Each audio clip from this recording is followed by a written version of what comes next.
بسم اللہ الرحمن الرحیم۔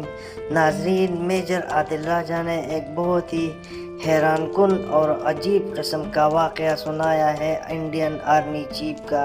انڈین آرمی چیف جب اموتے انڈین آرمی میں تو انہوں نے پاکستان کا ایک دورہ کیا تھا اور اس بارے میں ایک بہت ہی حیران کن انکشاف کیا ہے۔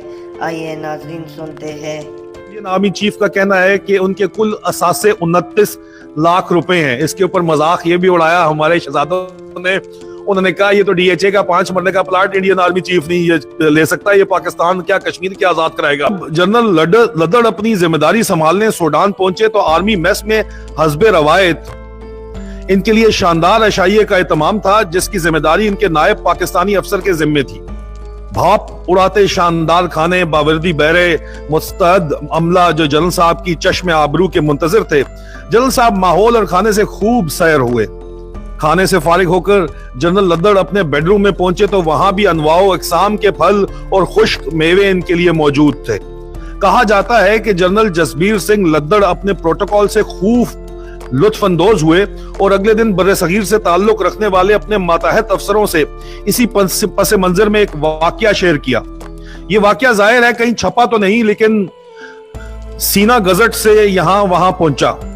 روایت کے مطابق جنرل صاحب نے کہا کہ کچھ عرصے قبل جب میں انڈین آرمی کا additional D G M O تھا، ڈائریکٹر جنرل ملٹری آپریشن تھا، تو میں نے اپنی بیوی کے ساتھ سکھ مقدس مقامات کی زیارت کے لیے پاکستان جانے کا پروگرام بنایا۔ ضروری حکومتی اجازتوں کے علاوہ میں نے اس دورے کو بالکل نجی رکھا اور کسی کو اپنے پاکستان آنے کی خبر نہ دی۔ ایک عام یاتری کی طرح جہاز کی ٹکٹ لے کر اپنی اہلیہ کے ہمراہ لاہور ایئرپورٹ اترا۔ جہاز سے اترتے وقت میں نے دیکھا کہ ایک بندہ خصوصیت سے مجھے گھور رہا ہے۔ چند لمحوں میں وہ بندہ میرے پاس پہنچ آیا۔ آتے ہی اس نے مجھ سے پوچھا کہ کیا سر آپ جنرل جسبیر سنگھ لدڑ ہیں؟ میرے اسبات میں میرے ہاں میں جواب دیتے ہی اس نے کچھ بندوں کو اشارہ کیا جو چند لمحوں میں ہمارے پاس تھے۔ میں ابھی کچھ سمجھنے کی کوشش کر ہی رہا تھا کہ انہوں نے ہم سے ہمارا سامان پکڑ لیا۔ ان میں سے ایک پاسپورٹ لے کر خود امیگریشن کاؤنٹر پہ گیا، امیگریشن کلیئر کروائی، ہمیں وی آئی پی لین سے گزارا اور باہر لے گئے۔ اس افسر نے کہا کہ سر آپ ہمارے مہمان ہیں، آپ کے وزٹ کے لیے سارے انتظامات کر دیے گئے ہیں اور کور کمانڈر صاحب کی طرف سے ایک میجر رینک کا افسر آپ کا پروٹوکول آفیسر تعینات کر دیا گیا ہے۔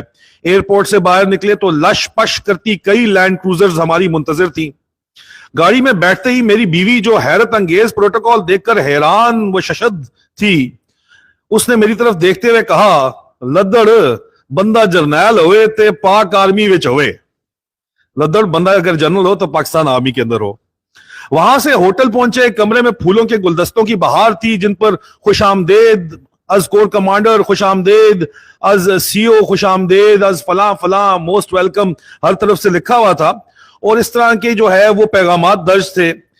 ہم سے پوچھا گیا کہ یاترا کے لیے کتنے بجے نکلنا پسند کریں گے تو ہم نے صبح 8 بجے کا کہا۔ ہمیں کہا گیا کہ آپ کی خدمت پر متعین عملہ ٹھیک 8 بجے ہوٹل کی لابی میں آپ کو تیار ملے گا۔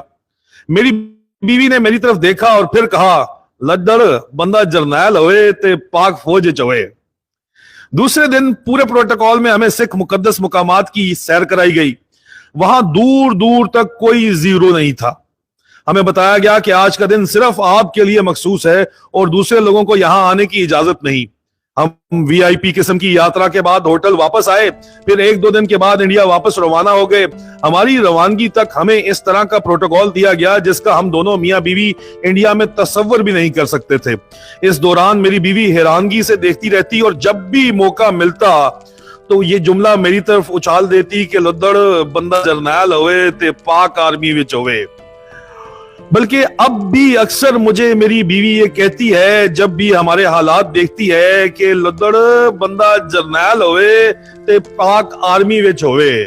ناظرین کمنٹ سیکشن میں ویڈیو سے متعلق رائے ضرور شامل کیجیے، ویڈیو کو لائک کیجیے، چینل کو سبسکرائب کرنا نہ بھولیے۔ شکریہ۔